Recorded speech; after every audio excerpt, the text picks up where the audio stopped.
Welcome to Forgotten Waypoints Vehicle Reviews, where today we are in a 2008 GX470, and this is our personal daily driver. We are in our second year of ownership and have 20,000 miles. Normally, I like to do these reviews when I'm in the third year of ownership and have about 30,000 miles on it, but after the LX470 review, I've had some requests to get this review out, as well as a planned review, which we're going to do in a couple weeks, comparing the nuances and subtle differences between the GX470 and the LX470 for those who are cross-shopping both models. And it seems to be that there are quite a few doing that these days. And I apologize that I'm in the vehicle introducing this. If you've seen my other reviews, you know I like to introduce the vehicle on the outside. We have a nice early fall storm trying to blow in, and the wind is just really messing up the microphones. So we're already inside, so let's go for a drive and see what we think. Before we get to the drive, let's do a little walk around. The GX470 is essentially a rebadged overseas Land Cruiser Prado, where the exterior has been softened to match the Lexus sedan lineup of the era and the otherwise rugged interior hidden by large amounts of leather and fake wood trim. We have swapped out the OEM headlights, which were fading and have a yellow tint from the factory, with sport package shadow light clones from Depot, which I think really help the look. The plastic chrome grille is also aftermarket, and we are looking at actually replacing it with something more subtle. The original factory 17-inch chrome wheels had plastic chrome center caps, which were starting to flake and really aged the vehicle. Fortunately, current 5th generation 4Runner TRD Pro wheels fit and can be had for a reasonable cost, and I feel this upgrade has really helped the overall look. We've shot it with General Grabber ATX winter rated tires to test them out, and you can see that these tires can accept metal studs if you live in icy climates. The tire size is 265/70 R17 Load Range E, which I believe is the largest tire size that can fit without rubbing when off-road without a lift kit. We went with Load Range E for the increased sidewall strength for off-road abuse. A more lighter-duty tire is available in Grabber ATX Tread if you wish to have the advantage of the tire's winter rating without the unsprung weight and cost increase. Personally, I feel the GX470 looks fantastic from the back, where its Land Cruiser boxy heritage shows quite well. Same with the side profile. I'd wished Lexus would have done a more aggressive front fascia on the vehicle, but there's something to be said for its sleeper look. And aftermarket bumpers can be fitted to increase the approach angle, but the GX is always going to have a somewhat happy look to it when you are on the trail. Let's start with checking out underneath the GX470 and discuss the off-road geometry and undercarriage features. The GX470 clocks in at a 30-degree approach angle. I find 30 degrees to be the minimum for stock vehicles to be considered good. And you can see the comparison between vehicles one would cross-shop, that the GX470 is at the bottom end of the list. The wheelbase is 109.8 inches and the width is 74, so I would consider the GX470 a somewhat mid-sized off-roader, a bit longer in the wheelbase, but not excessively wide. Here you can see the lower skid plate, which includes mesh screens for increased cooling. A strong bracket for the radiator also provides protection from severe drops, and you can see the radiator tucked high and out of harm's way.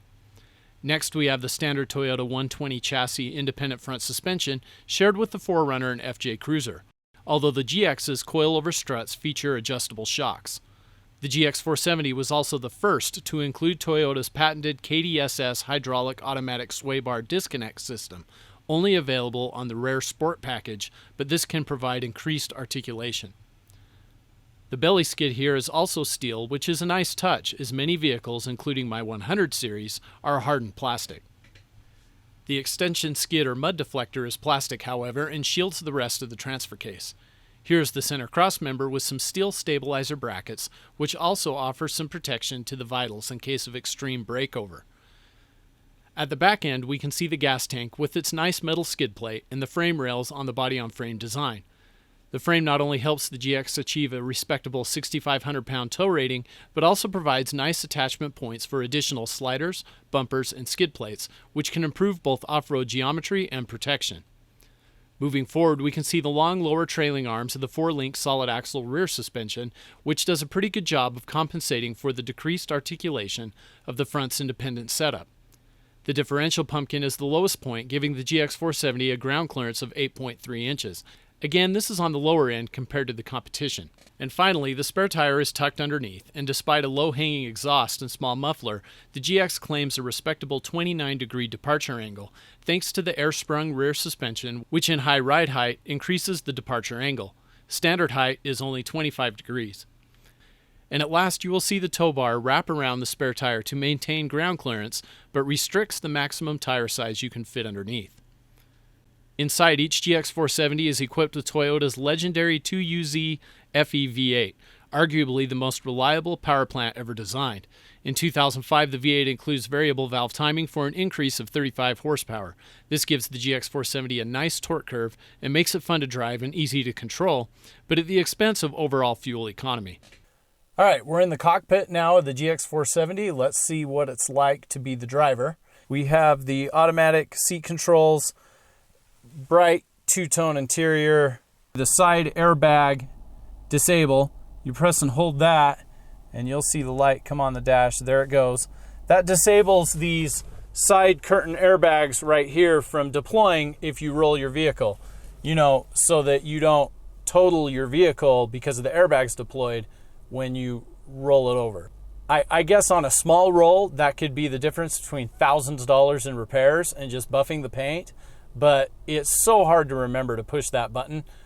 I wish it could enable when you're in 4 low, but you can't. I always forget to push that button. It's hard to see where that button's at, but that's where that is.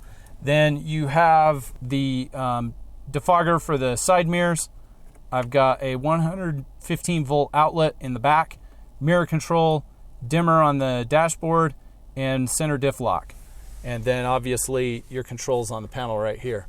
The infotainment system is definitely showing its age. You can keep track of your maintenance. You can see on this 2008 that, if I go back to info, I have a telephone in there. The Bluetooth on this is actually really good. I mean, 2008 Bluetooth was starting to take hold, and the Bluetooth communication works really well, even today. And we pair to our phones, and it works just fine. It's a little bit quiet.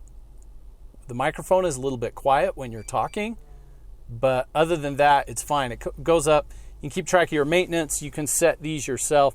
You can see I'm setting engine oil filter, rotation. I haven't done any of these. I really need to sit down and do it. Your emergency flasher, climate controls. Yes, you have a cassette deck right here. In my LX video, you could see that I was using an adapter to run with the Garmin Speak, which I still have here, but on this vehicle, I have an aux port. And so the Garmin Speak is right here. It's running through the aux port. While we're down here, you can see the heated seats. Their controls are right there. I'm using in this 12 volt socket chargers for the cell phone, and you can see the wires just kind of stuffed back in there because nowadays we need to charge our cell phones and there's no USB ports here. If I was going to do a permanent ham radio, I've got some mounting points right here that I could do just like my LX 470. The controls for the active height suspension and the hill descent control, you have a very small glove box here, and you don't have, notice you don't have a high center arm console. This is both good and bad because that means there's really nothing you can put in here, but we have some silverware and some napkins that we store and my wife's tennis ball for her back. And if that's all cleaned out, you've got these cup holders which can roll down. So that is kind of useless, but because there's no center console, you can actually stick a bag right here. Like I can have a nice sized camera bag with all my camera gear right here. My wife can put her purse over here. So there are advantages to not having a huge center console take up your space. This is kind of a throwback to the older vehicles where you actually had this open space. Okay, we're sitting now in the center row of the GX470, and you can see my knees are a little bit high. It's not an uncomfortable seat, but there is a cool trick that a viewer mentioned on my LX470 video, and that is Lexus has provided us with rear seat control, and so I can recline this back seat. I mean, I can go even farther too. So I can adjust the recline. This is too extreme for me. I'd kick it up to about right here. Hanger, vent, grab handle, and the way these seats curve up, I've got plenty of room for my knees, even though this is set for my height. I'm about 6'1", 6'2", and this seat is set where I like to drive. And even then, me, again at 6'1", I can fit in here, even though my knees are kind of high. We have the controls for the HVAC are down here. There's no control on the dashboard for the rear climate control, but the driver, he can reach his hand back and turn that on or off, so that's not a big deal. So you can see that the back area of the GX470 and the Prado, for that matter, is kind of a barn door swing gate in the back. Now, I recently read an article where they were complaining about the new model GX, the GX460, how it hasn't been updated and they're still using the archaic barn door swing gate.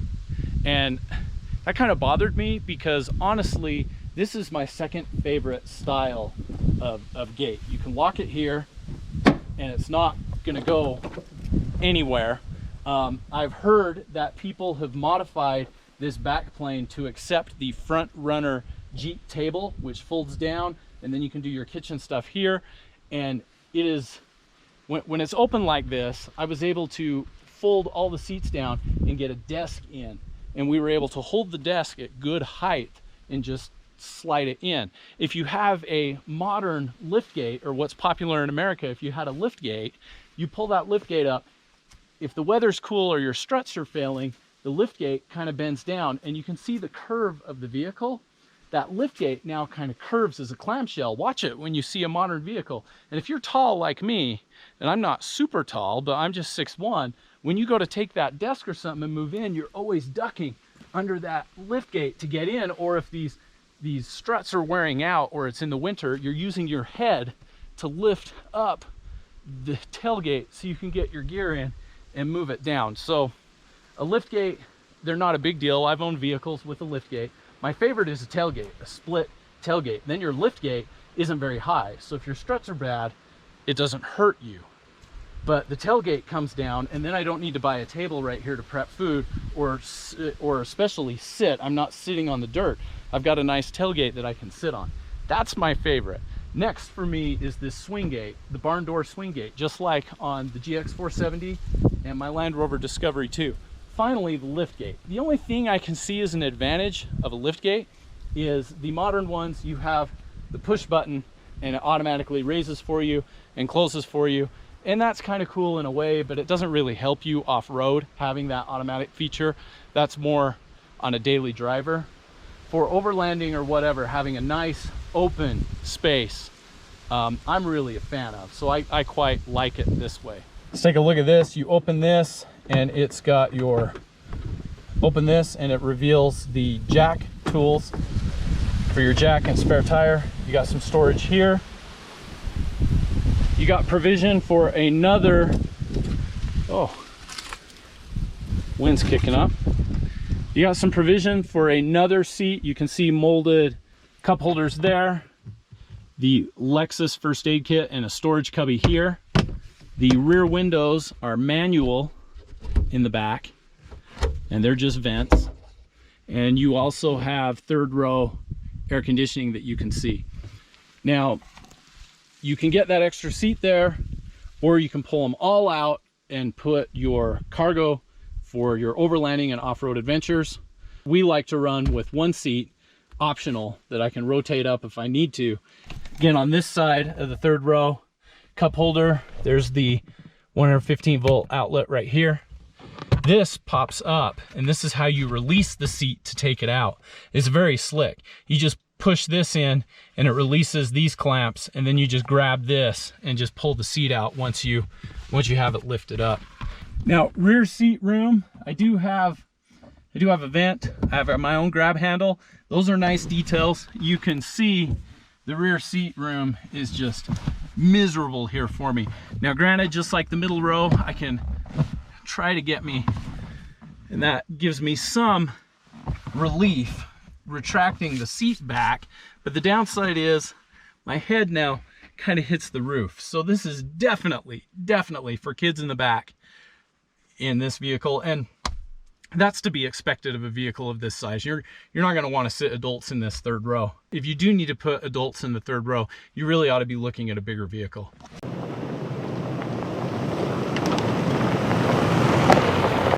The first thing you notice when you sit down in the GX470 is the seating position is very sedan-like.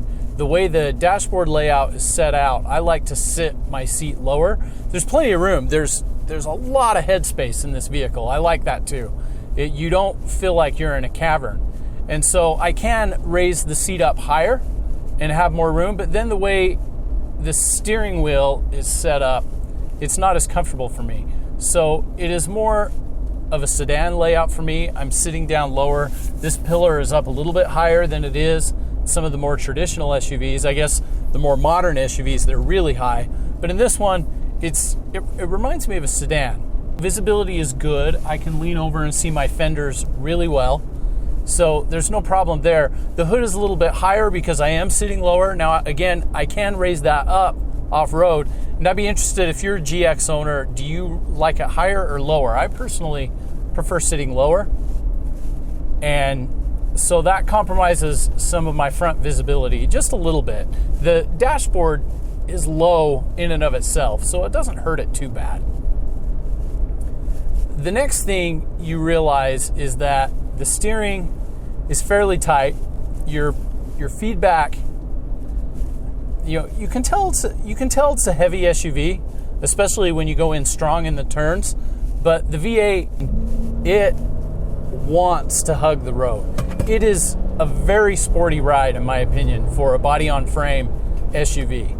It's got a very sporty feel to it. You want to fling it into the corners, and then when you get flung into the corner, you realize, oh, it moans and groans and tells you, I don't want to take this turn sharp. So it's kind of a split personality in that aspect. But highway drive is really good. Braking, again, the braking is excellent. Just like the 100 Series Land Cruiser, no complaints there. So the actual on-highway handling, it has really good manners, especially with the adjustable shocks and the air springs in the back. It's got very nice on-road manners. And so we use this as our daily driver and for long extended highway trips. It's very good for the family. It's not as easy to get into as, say, a minivan, and not as much room as, say, a Tahoe or a Suburban, but it works good for my family with 3 kids on long extended trips. Now, when I did the Grand Cherokee Trailhawk video, I complained a little bit about the seats, and there was a viewer who commented and said, well, have you ever sat in a GX470? And I commented back and said, I actually own one now, and it'll get its due. And it's true. The biggest complaint I have on the highway ride of this vehicle is the front seats. There's just not enough cushion in the seat back for long extended drive. You start to get numb in the back there, and you want to take long breaks. Recently, we took a trip to Capitol Reef National Park, again on the pavement, and I could feel it. I could feel it down there. You've got some lumbar control, and there it goes. And that works pretty good. It's more this pad down here at the bottom. It's just not a very, very comfortable pad. Off-road and that, again, I don't notice this so much because I'm getting out and filming, I'm hiking, I'm seeing. So it might not be a deal breaker, but I gotta be honest, there are much better seats in other vehicles. So we're getting up our canyon road now. We're gonna hit washboardy areas. I've had neighbors with Jeeps say, man, it's almost unbearable. You can probably see the GoPro shaking here. And that's these big washboards right here. And I can't get up to speed because of the car in front of me.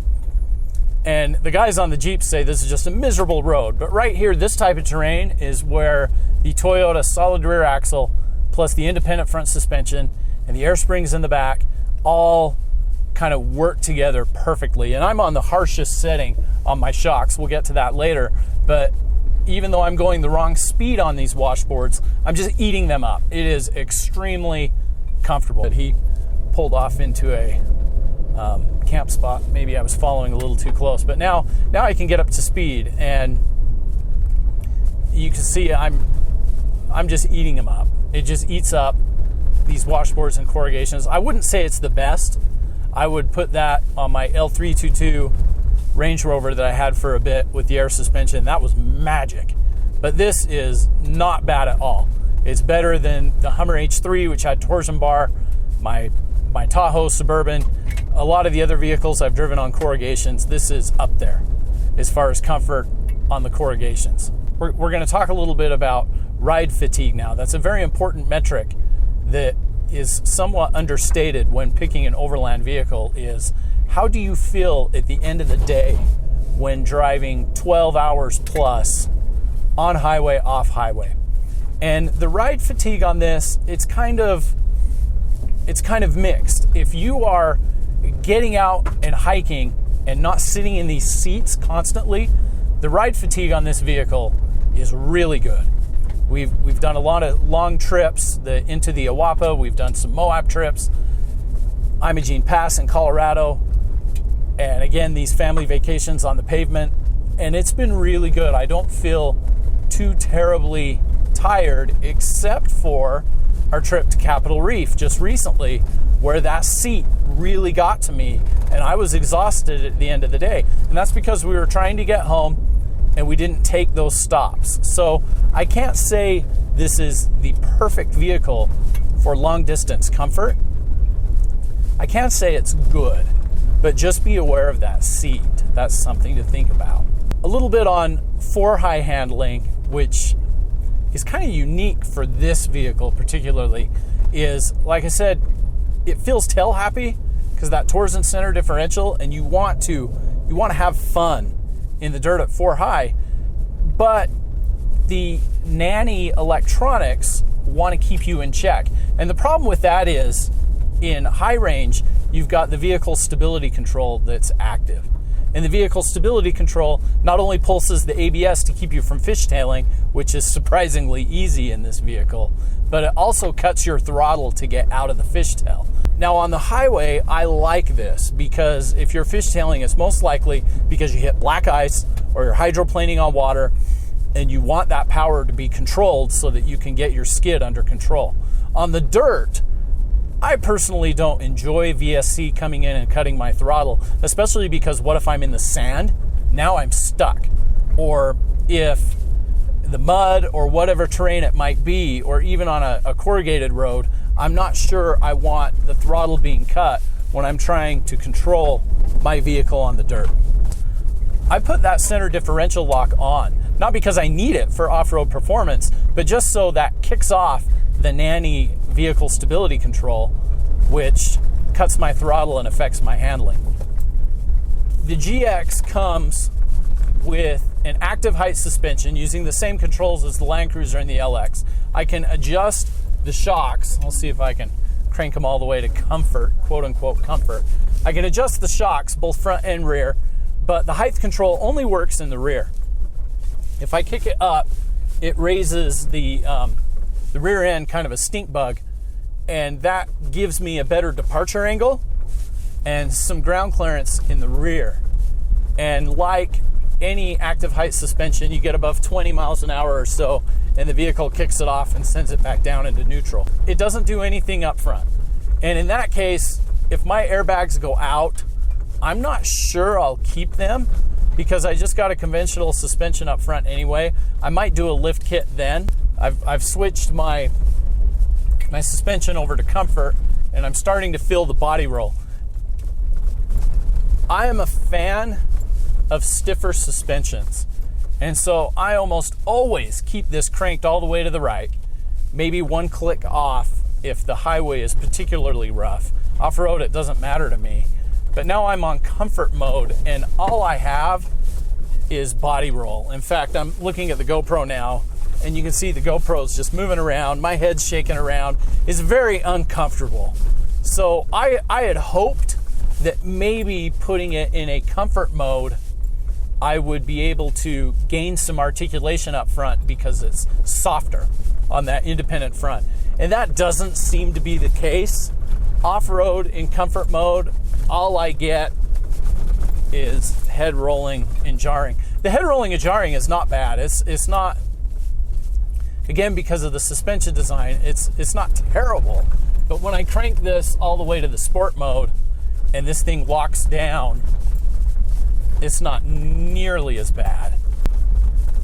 The body panels are put together very well. The soundproofing is top-notch, as you would expect from a Lexus. Nimbleness in 4-high is great. It is fun on the trail in 4-high. You got that sporty feel. The throttle's response is right where you want it. We'll get up to where it's torn out, and we'll talk about 4-low performance. All right, fall is here, and we're at this spot on the Forest Service Road where we get a little bit of ruts. And it's no big deal. We could do this in 4-high, but we're going to show and comment on the 4-low capabilities of the GX470. So let's take a look here. Let's kick the shifter in neutral. Again, you have I really like a direct link to the transfer case rather than a button or an actuator. Not only are your chances of it failing go down and get you stuck in whatever gear you're in, but the feedback is nice. We're in neutral now. A little bit of hesitation to get into low. There we go. A little bit of grinding on that one. So typically it's smooth like the Land Cruiser, but we got some grinding on that one. Might have been the way I stopped. Let's see how we...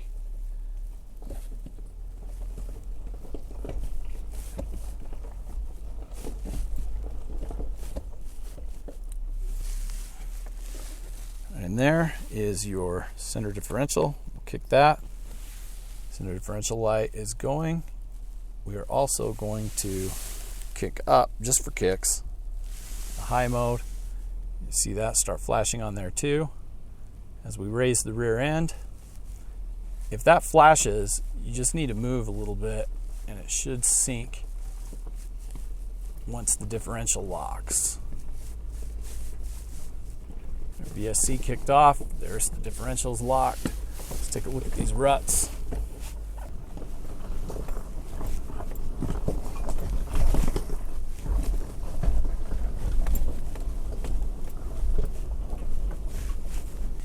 Okay, first thoughts when you get this into 4-low. I feel confident that I can modulate the throttle the way I need to go over technical terrain, and that's very important to me. I really like that. Toyota has nailed it in that aspect. There's a little bit of a jolt on that first to second gear where some vehicles have it super harsh. There's a lot more pronounced feel in this particular GX470 than my LX470 was, but not bad. I can comfortably maneuver in 4-low. A lot of people ask, why is that so important to you? This first to second shift, since if you're in 4-low, you should probably be in first gear the whole time. And that's true on most technical, super technical terrain. I can manually lock this into low 1. And as I go over this rough spot right here, I have total control in first gear and it won't let me go out of it. There are certain trails, especially in the Moab area, where you are on technical terrain for an extended period of time, and shifting from low to high and low to high is not going to happen, and you will be in second or third gear of low range quite often to get from one section of the serious obstacle to the next section of the serious obstacle. The throttle response is there, the steering response is there. It feels agile on the trail. Another advantage, off-road advantage of the GX470 is aftermarket support. Since the Prado is a popular off-road vehicle in places like Australia, you have the option of front and rear bumpers, both American and Australian made, ARB. Places like that will get you the bumpers. You have skid plate options. You have lockers available, roof racks. Anything you really want to make this a true overland vehicle, you can get for this platform and modify to your heart's content within the limits of the independent front suspension, that is, and also the gas tank. But generally, you're looking at about 15 to 14 miles per gallon overall in this vehicle. And with its, I believe it's only like a 21 or 22 gallon gas tank, your range is very limited, and you can just watch that fuel gauge needle seems to just drop. And that's why you'll see Rotopaxes on the back, jerry cans on the back. They're not doing that to look cool at the mall. They're doing that because you really want that extra 5 gallons of gas. That is a big deal for making you feel easy on the trail. And, you know, a 25 gallon gas tank would have made a world of difference on this vehicle rather than the 21, 22 that it has. Just a couple more gallons, which is why you'll see some of these with 1 or 2 Rotopacks hanging on the back or on the roof, just to give you that extra 30 to 50 miles that you may need to ensure that your trip gets you from gas station to gas station. So back to the LX 470, GX 470 debate. Some things right off the top that are kind of obvious is the LX 470 feels more like a tank. It's taller, it's bigger, you can haul more gear. The GX 470, smaller gas tank, narrower, nimbler, cheaper prices, and cost of ownership so far has been significantly cheaper in this vehicle, which shares parts with the 4Runner compared to the 100 series, which has a lot of quirks regarding its maintenance. We're going to get more into in-depth of the differences between the 100 series and the GX470 in the next video in the next couple weeks. The GX470 is a great balance, especially in the trim I have it now. It is great balance of everyday daily driver, which can be called upon to do some technical trail work, moderate technical trail work if needed. And that's exactly what we are using it for. We're not going to mod this heavily, even though it can. We're not going to, because our primary off-road vehicle right now is the LX 470. But when the LX 470 is out of commission for timing belt, maintenance, whatnot, we can easily pack our family into the GX 470 and hit the trail, and away we go. And that kind of flexibility makes it awesome. If you don't have the luxury of having 2 cars in your garage, one of a dedicated off-road rig and one of, more of a daily driver-oriented rig, a modified GX 470 is still a good choice. You're going to need to use the roof rack because you don't have a lot of room in the back, but you can really use this for 5 to 6 rated trails. Put lockers in the front and rear, and you can hit that 7 rated trail goal, which I try to aspire to. If you live far from places like Sedona or Moab or some trails in California on the West Coast where a lot of this overlanding is, or maybe you want to do a cross-country trip back east or to Canada or places like that, the GX 470 is a great choice just because of the balance of narrow trail nimbleness, handling on and off road. The biggest knock I can say right now really is the seat. And I've been in here filming this for about an hour or so driving, and I've been fine. It's mainly on the long highway stints where you start to notice it. So there you have it. Thanks for coming with me on this quick trip in my GX 470, and hopefully I helped you discover a thing or two about this vehicle that you had questions about.